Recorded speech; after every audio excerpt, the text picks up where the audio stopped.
Welcome to Dr. B Music Theory. We're talking about species counterpoint, and specifically first species. So what I would like to do is talk about when we have the cantus firmus, which is a given melody. Historically, that would often have been a Gregorian chant. And when we use the cantus firmus in the upper part, and that we're going to write a counterpoint below. And so, first off, I'd like to thank everyone who posted comments to the YouTube channel, and I would like to read a few of those and address those before we get started. So, Velvet Tides writes, "Hey Doc, great stuff, around 12:05, and that's really helpful when you guys put in the timing for where in the video your question is related to. That helps me a lot answer. So thank you, Velvet Tides. Writes, you mentioned not to approach an octave or unison with a leap. Is not the same rule true regarding the fifth? Or rather, perfect intervals in general should not be approached from a melodic leap? That is a great question. In rereading, and I had to go back and reread some of Fuchs's Gradus ad Parnassum, I couldn't find anything that specified perfect intervals in general or the fifth. It only really referred to the octave and the unison. So, although there's nothing specific in that specific approach to species counterpoint, there's going to be more than there's often more than one school or style of writing species counterpoint.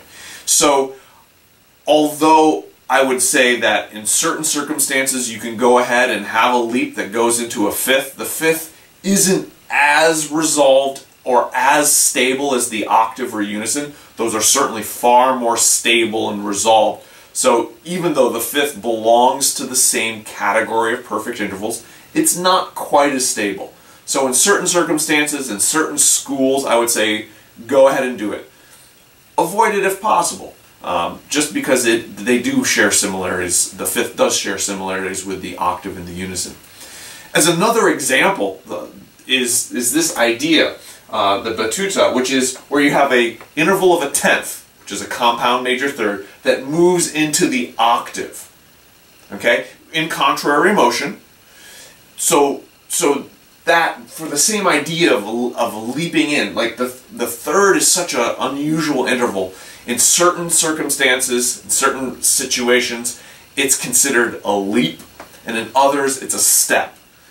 It has this flexibility. So there's certain schools of species counterpoint that say to avoid this. Fuchs specifically says that it's okay. So again, I guess my point is, and it might be not the easiest of answers, is that these are debatable points or debatable questions in exactly how you do this. If you want to err on the side of making sure everything is super smooth, there's no confusion, I would say, yeah, avoid the 10th moving to an octave, avoid having a leap go into a fifth. But sometimes there's exceptions to that, and we should just be open to that option, especially if there's by allowing these exceptions, we avoid other bigger issues, which is something we're going to talk about when we start writing a counterpoint with a cantus firmus above. So thank you, Velvet Tides. Another question, this one comes from Shushant Shnia Vinchurkar. Writes, thanks for the video. As per some books, voice crossing is not allowed in counterpoint. Can you please explain that? So that's another good question, because in species counterpoint, at least according to Fuchs, voice crossing is allowed and sometimes even considered desirable. But there are other schools of thought that say no voice crossing at all.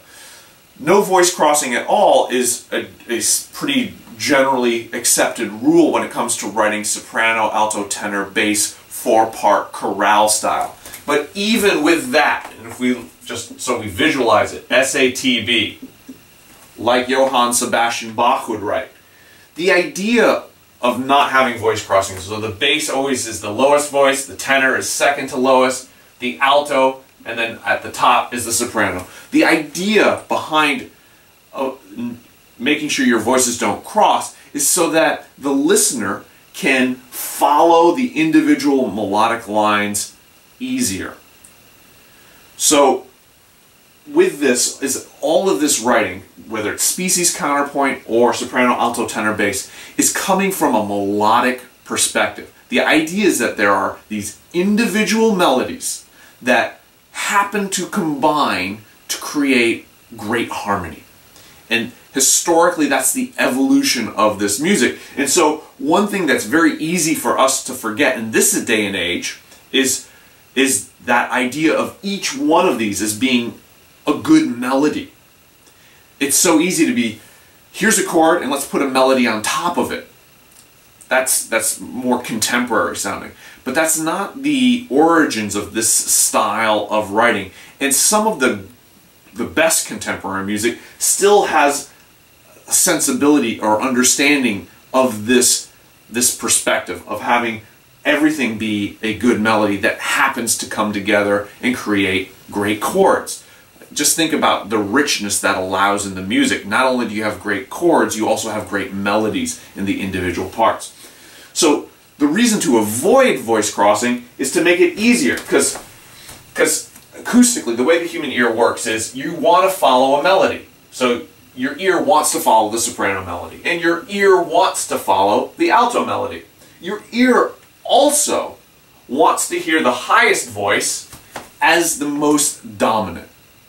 So what happens is when the alto voice crosses over the soprano voice, your ear now has a little bit of confusion. It kind of has a decision. And you don't consciously think this, but your subconscious, your perceptions have this issue. On the one hand, it wants to follow the soprano line, but on the other, it wants to start hearing the alto as the most dominant. So what used to be a singular melody and the most dominant one, now continues to be that melody, but is no longer the dominant one. And so your ear, at this juncture, has to kind of reorient itself.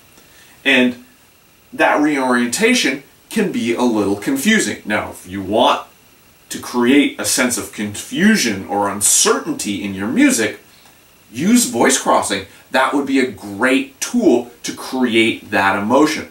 But in most circumstances, you're not looking to create confusion.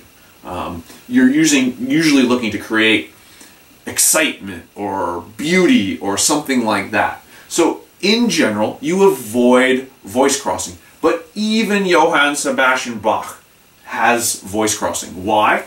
Well, at that point, maybe he wanted a little sense of confusion, or maybe just the power of these melodies was so compelling that he wanted to make sure that the melody took priority, and if voice crossing had to happen for the importance of that melody to occur, so be it. So with species counterpoint, at least according to Fuchs, voice crossing helps you avoid much more egregious errors. So go ahead, use voice crossing. Like I said earlier, if you want to err on the side of just making sure everything is expected, you can try to avoid voice crossing. But there's going to be certain cantus firmi that require you to break certain rules, perhaps voice crossing. And again, voice crossing really isn't a rule according to Fuchs. It is for certain schools of species counterpoint. So it's not to say that those schools are wrong, it's just we are learning species counterpoint from the perspective of Fuchs and his book Gradus ad Parnassum. So thank you very much for that question, Shushan. Moving forward, Chippy461 writes, great to follow a new series of theory. Question, why is a seventh considered dissonant and not in a 5/7 chord? So that's a tricky question. So let's assume we have a seventh. G to F is the interval of a seventh. So right here the question is, why is the interval of a seventh considered dissonant? Well, it is the way the overtones relate, create other overtones and undertones and other sympathetic vibrations such that they just keep expanding on each other. These notes will never kind of come together in a cohesive way to blend like consonances do. So G to F is a dissonance. It is not, does not have the same sense of resolution and rest that a third, a sixth, a fifth, an octave would have. Now, in the course of a 5-7 chord, let's say in the key of C, that would be G, B, D, F. So a 5-7 chord is not considered at rest. It is actually a lot of tension. The 5 chord is longing, demanding to resolve to 1. So when you have your 5 chord, just the triad alone, and the triad is consonant, but because of the key and the establishment, the 5 chord in relationship to tonic sounds tense. It sounds like it needs to resolve. And the reason composers would make that to a 5-7 chord is to increase the tension of the dominant of the 5 chord, so that when you do resolve it to 1, you have even a greater sense of relaxation and resolution. So when you ask, why is this considered consonant? Well, it's not really. The 7th that's added here is actually meant to increase dissonance and tension. When things get a little bit trickier regarding your question is that when we get into the 20th century and composers start using 7th chords as their tonic, as their place of rest, and they create a harmonic system such that chords revolve around what would previously be considered a dissonant chord, but is now, because of context, consonant. A great example of that is early jazz, the blues in particular, where you will have your 1 chord become a 7th chord. So you might have, and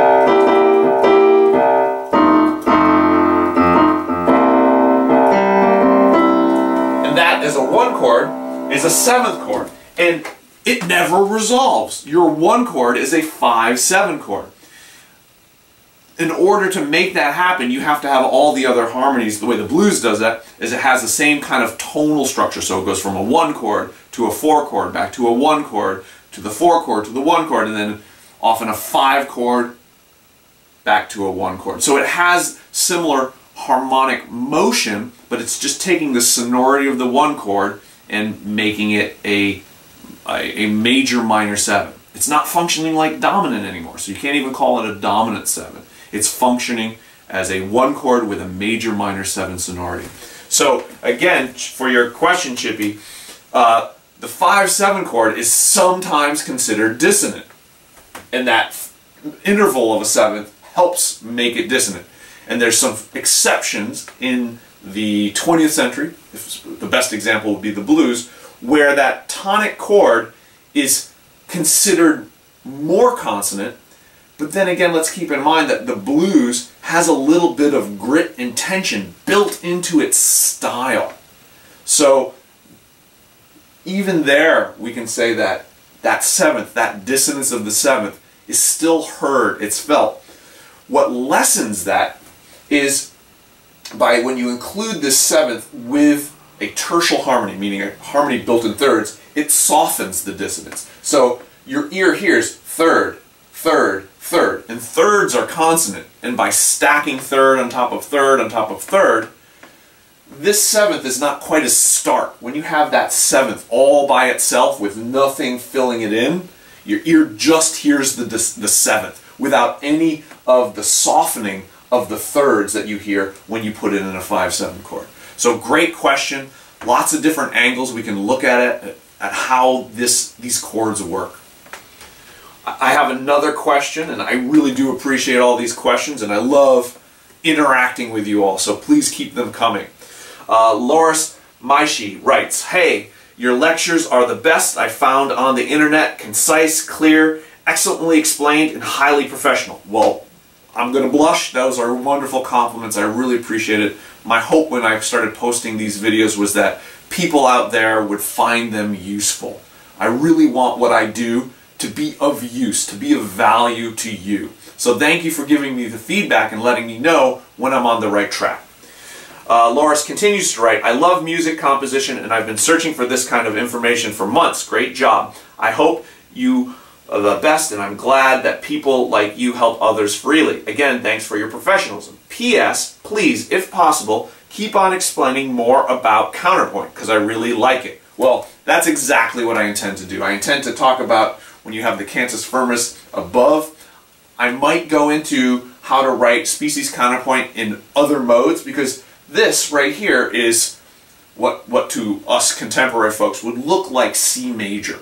But back in the day, they would have called that the Ionian mode. And that's another topic. If you guys are interested, I could talk about the modes. But other modes, when you say start and end on D, would be the Dorian mode. And there's a few interesting exceptions and permutations. All the rules kind of stay the same, but there's some other variations that are good to be aware of. So I might talk more about writing species counterpoint in other modes. Some people have already asked me about second species, which I think would be very valuable and worthwhile, because there you get to use dissonances and consonances in your counterpoint, whereas here with first species we're only using consonances. So thank you for the question, Loris, and yes, we will be doing more counterpoint.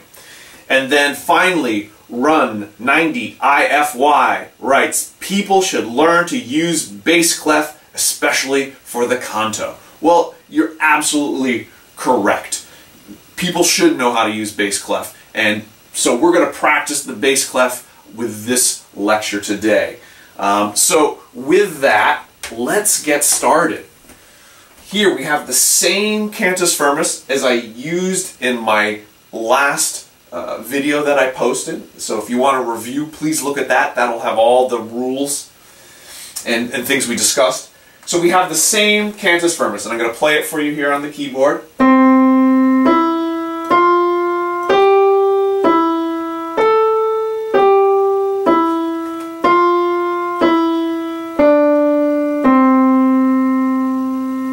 And what we're going to do now is write a counterpoint below.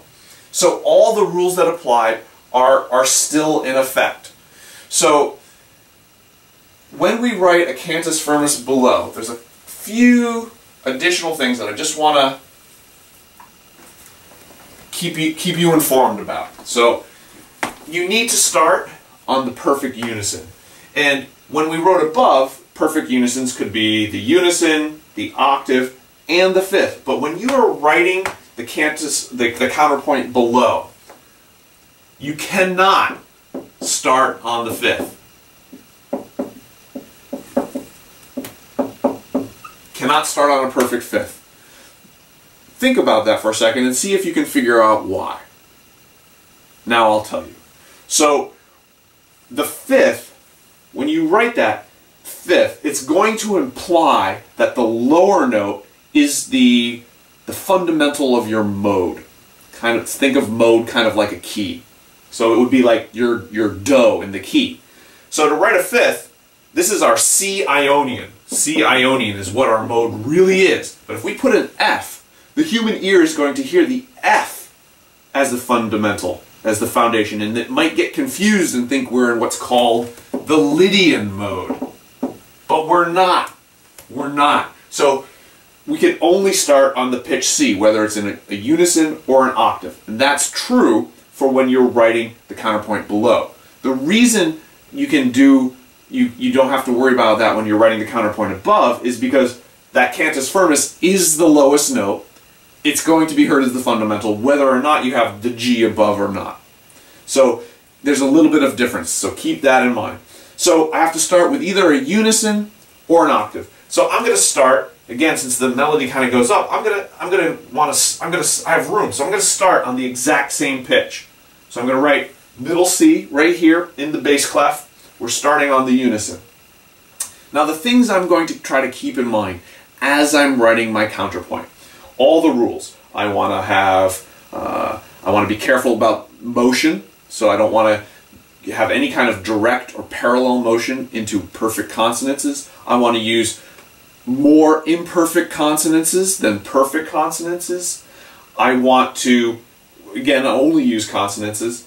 I want to try to use as many of the notes in the scale as possible. I don't want to just have like a couple notes because I want the ear to hear the full suite of pitches that are available.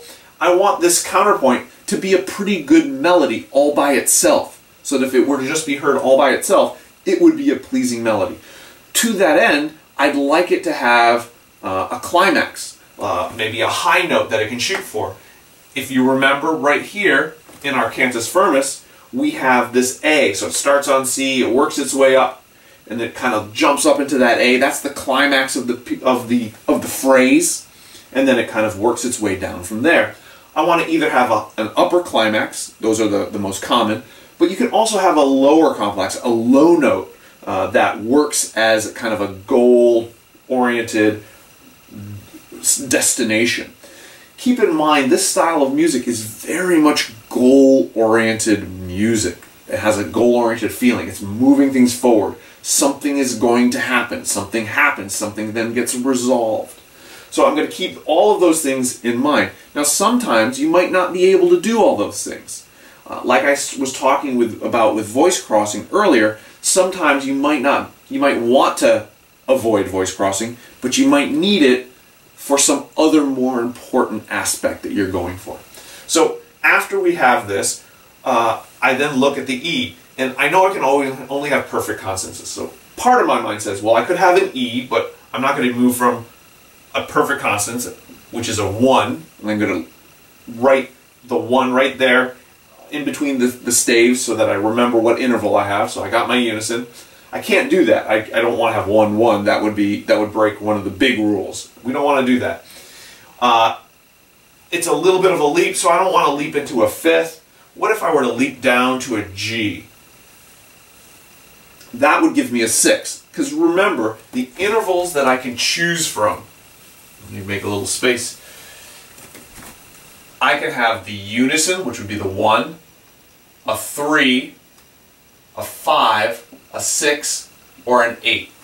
So with any given note, I only have at most 5 options. So sometimes if you get stuck, process of elimination. You can say, well, would I want a unison for this E after having a unison before? Absolutely not. That would be direct motion, it would be parallel unison.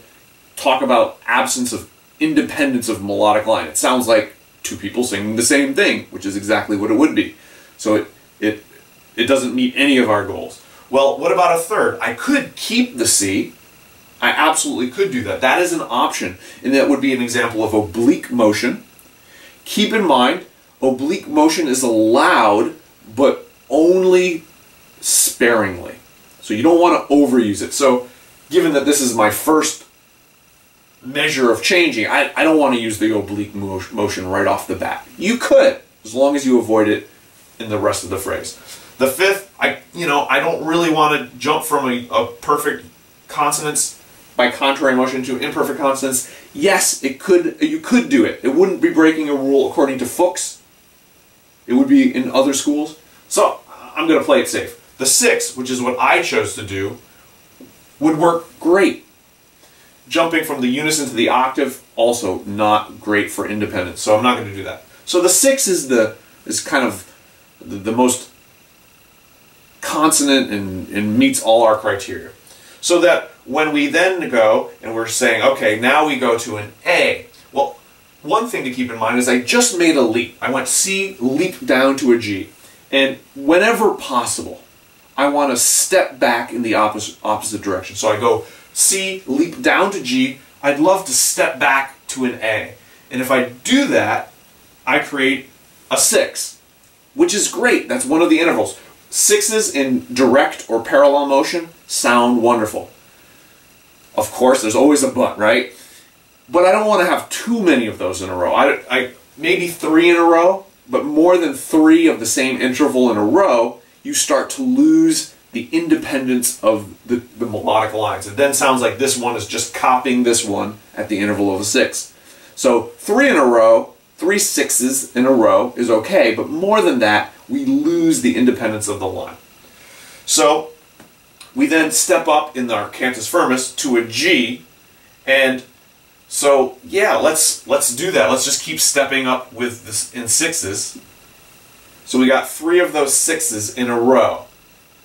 Now here, if I just keep this, C jumps down to G, up to A, this is our counterpoint, B, and we then continue up to a C.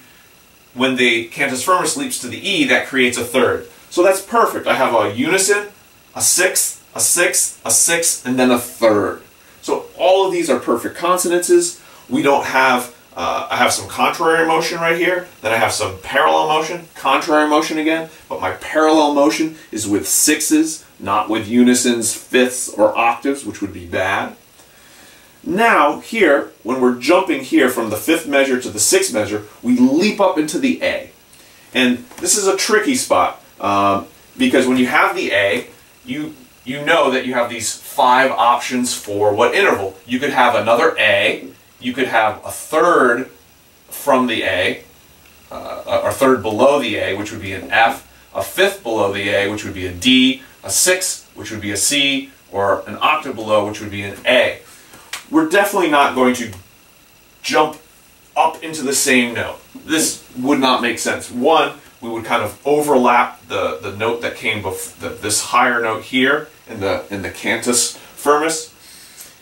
Leaping into unisons is bad. We don't want to do that. If we leapt up to the F, again, it's kind of like I like to keep the space. I like to keep them separate. This was just a C and an E here, and if I leap up, I'm kind of leaping up into, everything's leaping up. It's too much the same. I want to keep more independence. If I tried to go into a D, that's a leap in the soprano by direct motion into a 5th, which is not allowed. But the 6th, here's a great place for oblique motion, right? So if I maintain the C in our counterpoint and allow the cantus firmus to leap up, we leap up into a 6th, which is a great interval we want. Oblique motion is fine. And it really helps emphasize this cantus firmus climax right here. So let's do that. So we'll maintain that. Then here, we had that leap there. I want to try to get some more notes. I've just had in my counterpoint C, G, A, B, C, C. I want some more notes. I want to have more notes in the mode. So this would be a great spot for me to jump up to an E, which creates a third. Again, I'm mixing up the intervals, giving it some variety. So here we get some contrary motion as well. The interval, the 6, moves in, so CA moves into EG, a third. So contrary motion, really effective at maintaining this melodic independence that we're going for. Now after that, to continue, we want to kind of maintain these thirds here for a little bit. So I'm going to jump down to a C. So we're just going to go C, E, C. Now you might say, Dr. B, didn't you say if you want to make a leap, you want to step back in the opposite direction, and didn't you just jump from C up to E, and now you're going to jump right back? And I'll say, I'm glad you're paying attention. Remember what I said, that sometimes the third is considered a leap, and sometimes it's considered a step. And in this context, where it's this tonal, it really can function more like a step, or really more like an arpeggiation, as opposed to a leap. So it really doesn't need to be filled in. It doesn't need to be treated like a larger leap of a 4th, a 5th, a 6th, an octave, or something like that. So we're fine. And after this C, I want to continue. I want to get. I haven't had any an F or a D in my counterpoint. And here's a great opportunity in this next measure, in the 9th measure, to have a D, which is a third. And now I have 3 thirds in a row, so I know that I don't want to have an interval of a third in my next measure. So what can I do? Well, I have an E. Here's a great place for a leap. Remember, leaps a few leaps. You don't want to have leaps all over the place because then it kind of sounds random and distracting. But a few well-placed leaps makes things interesting. And I haven't really had a leap in my counterpoint. So let's do that right here. Let's leap down to a G, which creates the interval of a 6. Now here's a tricky spot, and I worked on this part a bit while I was preparing to give you this lecture. Normally, after a leap of a fifth, I'd want to step back. I'd like to go to an A, but the A can't work. That would create a fourth. And in species counterpoint, the interval of a fourth is a dissonance. And it's the penultimate measure. And the penultimate measure needs to have the interval of a minor third. That's a little something that I want to tell you all about. Penultimate measure. You want to have the interval of a minor third. Penultimate means second to last, which means I want a B. Now, how do I justify this? Well, I wanted a leap, so we had some of that interest in our counterpoint line. Although I want to step back, I do a little bit. I kind of do that. So I jump from a D down to a G, and I go back in the opposite direction up to a B, which is a third. And again, I've said that that third can sometimes feel like a step, which is how I'm justifying that leap, and sometimes like a leap. And since it actually works very well as it's sounding very final, very cadential. It sounds like a great ending, which means that my final is to go back to the unison. And when in doubt, you want to use your ear. First you want to train your ear to become sophisticated enough to hear why these rules work. Because sometimes, let's be honest, you get these rules and you're like, well, I don't know, everything sounds good to me. Sometimes, especially when you're starting off, your ear isn't sophisticated enough to tell these subtle differences. And that's not meant as an insult to anyone. My ear certainly wasn't sophisticated. I didn't immediately start being like, say, oh, listen, I hear the voice crossing, it doesn't work. I would hear it would sound fine to me.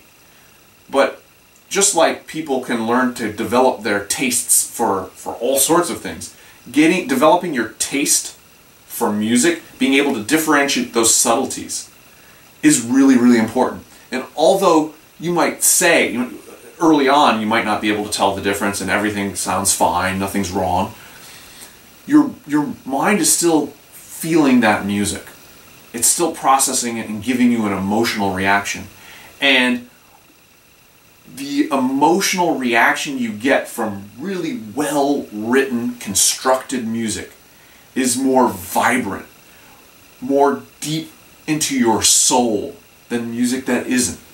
And you might sound to your ear, your unsophisticated ear, like, well, they both sound fine. But your soul, your emotions will not react as strongly to poorly written music. It's going to react really strong to this music that functions at levels that you're not even 100% aware of yet. But if you study this music, you can become aware of how and why that music is really resonating so strongly with you. So let's use our ear. Let's listen to this, okay? We start with our unison.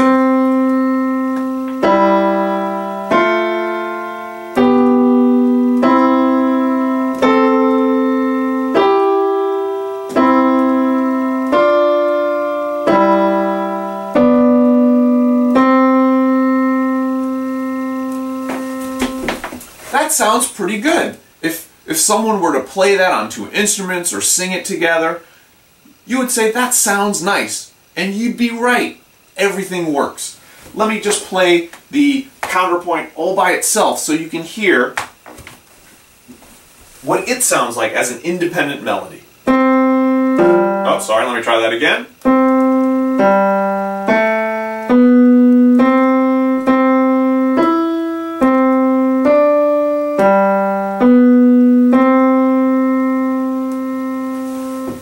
I think that works. It's not boring, it's not too repetitive, it has predominantly stepwise motion, it has a leap, it's got some variety.